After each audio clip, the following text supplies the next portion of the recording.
పెద్ద పెద్ద హోర్డింగ్లు పెట్టుకున్నారు కదా, కోట్లు ఖర్చు పెట్టారు కదా, ఒక్కొక్క సభకి 30 కోట్లు 40 కోట్లు ఎంత ఖర్చు పెట్టారు సిద్ధం సభకి, సభలకు.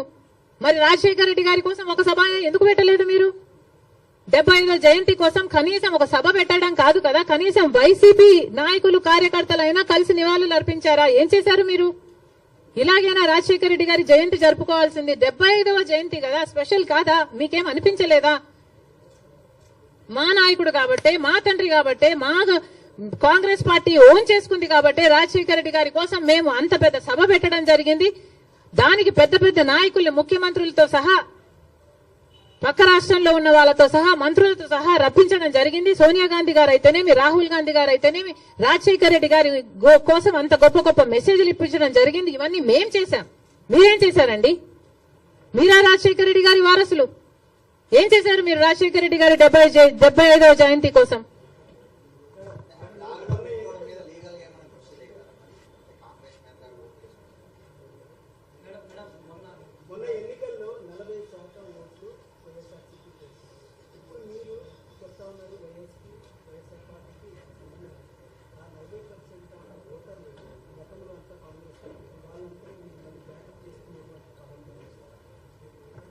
తప్పకుండా చేస్తాం.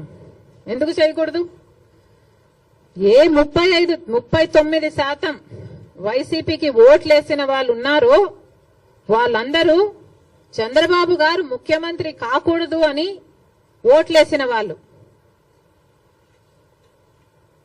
అంటే గత ఎన్నికలు మొత్తము చంద్రబాబు ముఖ్యమంత్రిగా కావాలా, లేకపోతే చంద్రబాబు గారు ముఖ్యమంత్రిగా వద్దా అన్న లైన్ మీద జరిగింది. ముఖ్యమంత్రిగా చంద్రబాబు గారు వద్దు అనుకున్న వాళ్ళు మొత్తం వైసీపీకి వేశారు. ఎందుకంటే కాంగ్రెస్ కి ఆ ఛాన్స్ లేకపోయింది కాబట్టి, కాంగ్రెస్ వాజ్ టూ వీక్ కాబట్టి ముఖ్యమంత్రి స్థాయిలో చంద్రబాబు వద్దు అన్న వాళ్ళు జగన్మోహన్ రెడ్డి గారికి వేశారు. తప్పితే జగన్మోహన్ రెడ్డి గారు ఫ్యాన్స్ ఏం కాదు. వాళ్ళంతా కాంగ్రెస్ పార్టీ నుంచి అక్కడికి పోయిన వాళ్ళే. వాళ్ళంతా మా వాళ్ళండి. మా వాళ్ళని మళ్ళీ మేము ఓన్ చేసుకోవడంలో తప్పేముంది? ముమ్మాటికి ట్రై చేస్తాం. That 39% is actually belongs to the Congress. మా ఓటు బ్యాంక్ అది. చూపిస్తాం అది కూడా 2029 కల్లా.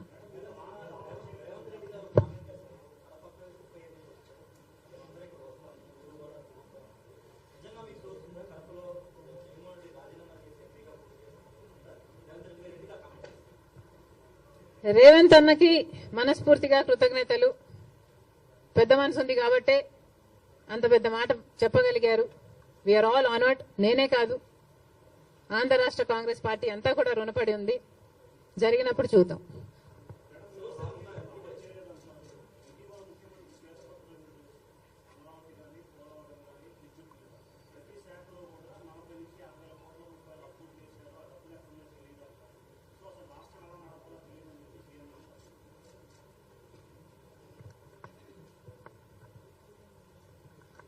రాష్ట్రం ఎలా నడపాలో సీఎం తెలియదు అని చెప్తున్నారు అంటే నేను నమ్మను. ఆయనకు ఎక్స్పీరియన్స్ ఉంది అనుకునే జనాలు 4వ సారి ముఖ్యమంత్రినిగా చేశారు. అలాంటి స్టేట్మెంట్ ఇచ్చుంటాడు అని నేను అనుకోను. ఒకవేళ ఇచ్చుంటే that's very very irresponsible. He has to figure out a way how to take this forward. చాలా అన్యాయం. చంద్రబాబు గారు 5 సంవత్సరాలు ముఖ్యమంత్రిగా ఉండి 2 లక్షల కోట్ల అప్పు చేస్తే, జగన్మోహన్ రెడ్డి గారు 5 సంవత్సరాలుగా ఉండి 8 లక్షల కోట్ల అప్పు చేశారు. ఇక్కడ నుంచి ఎలా ముందుకు వెళ్ళాలి అనేది చంద్రబాబు గారు ఫిగర్ అవుట్ చేసుకోవాలి. అందుకు టైం పట్టొచ్చు.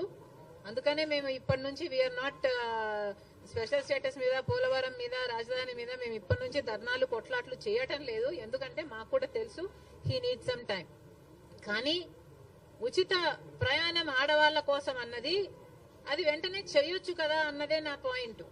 మహిళలకు మొన్న అమలాపురంలో ఒక ఆడబిడ్డ మీద అత్యాచారం జరిగింది, నంద్యాలలో జరిగింది. ఇలాంటివన్నీ ఆపడానికే, మహిళలకు కొంచెం సెక్యూరిటీ కలిగించడానికే సచ్ అన్ ఈజీ స్కీమ్ కదా.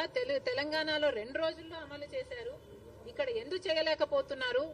చేయండి. చేసిన తర్వాత దాని పరిణామాలు ఎలా ఉంటాయి, దాని నష్టాలు ఎలా ఉంటాయి, అది గవర్నమెంట్ ఆర్టీసీకి ఎలా భర్తీ చేయాలన్నది మీరు చూసుకోండి. కానీ మీరు ఆల్రెడీ వాగ్దానం ఇచ్చారు కాబట్టి నిలబెట్టుకోండి అని మాత్రమే మేము చెప్తున్నాం.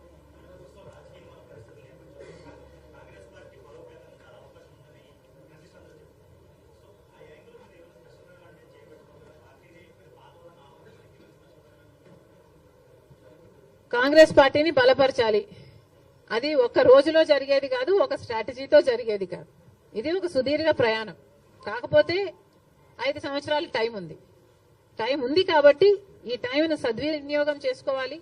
ఏది చేయాల్సి వచ్చినా, ఎంత దూరం వెళ్లాల్సి వచ్చినా, ఎట్లా కొట్లాడాల్సి వచ్చినా వీఆర్ రెడీ.